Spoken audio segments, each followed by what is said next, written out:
to South Africa, where hospitals are overwhelmed due to a rapid increase of the coronavirus infections. Health experts warn that the situation could worsen due to a looming third wave currently ravaging the country. CGTN's Nick Mudimba reports.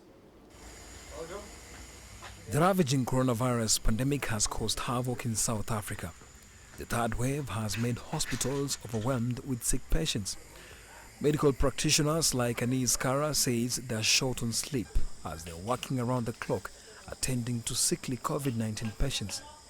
So that's a daily occurrence, an hourly occurrence actually. Sometimes what happens, for example, this particular patient's blood pressure went up. She is a hypertensive patient, so we need to know how to treat her. We don't see dead people. The funeral services see dead people. We see death. That's the difference. We see death happening. We try to get to the patients in time, but unfortunately at certain times we can't get to them in time. The increased number of infections in South Africa has led to the increasing demand for medical health care. This has made the Muslim Association of South Africa, also known as MASA, see the need of setting up a 20-bed facility to help out COVID-19 patients.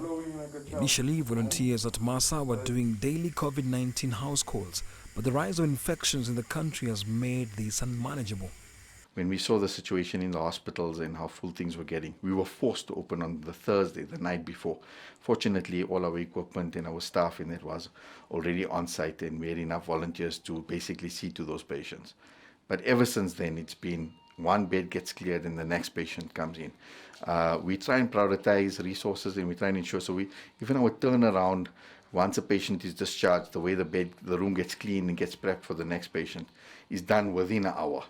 But that's because it's just such a dire need for beds and for treatment and oxygen.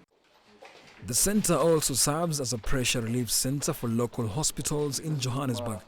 Recently, South Africa President Cyril Ramaphosa acknowledged that several public health facilities are stretched to their limits, while private facilities are also buckling under the strain.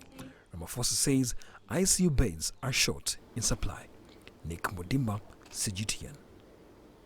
Well, let's get more on that story. We're now joined by Dr Bharat Pakhania, who's a senior clinical lecturer at the University of Exeter Medical School in the UK. Doctor, as it stands, Africa has so far only vaccinated 1% of its population. How then is the continent going to improve on those numbers?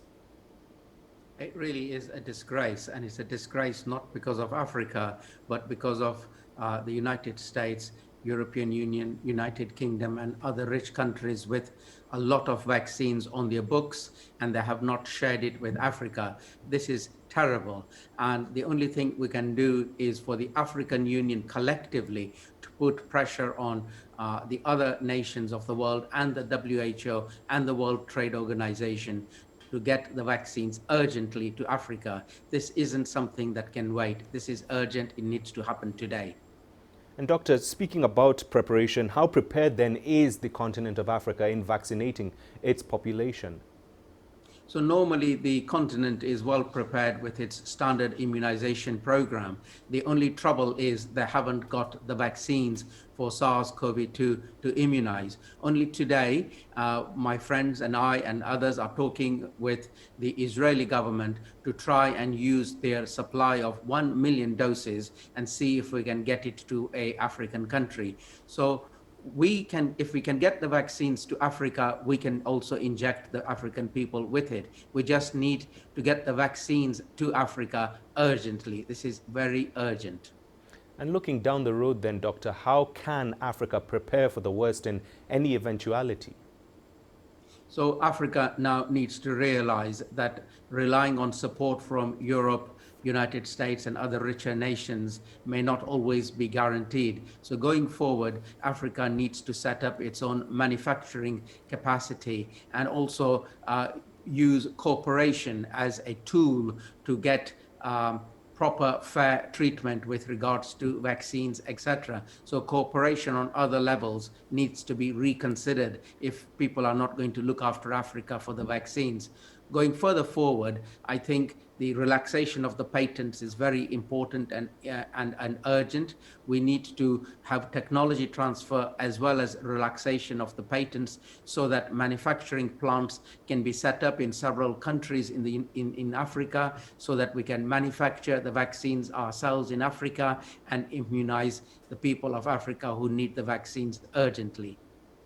Doctor, thank you very much for speaking to us here on Africa Live. That's Dr. Bharat Pakhania, who's a senior clinical lecturer at the University of Exeter Medical School in the UK.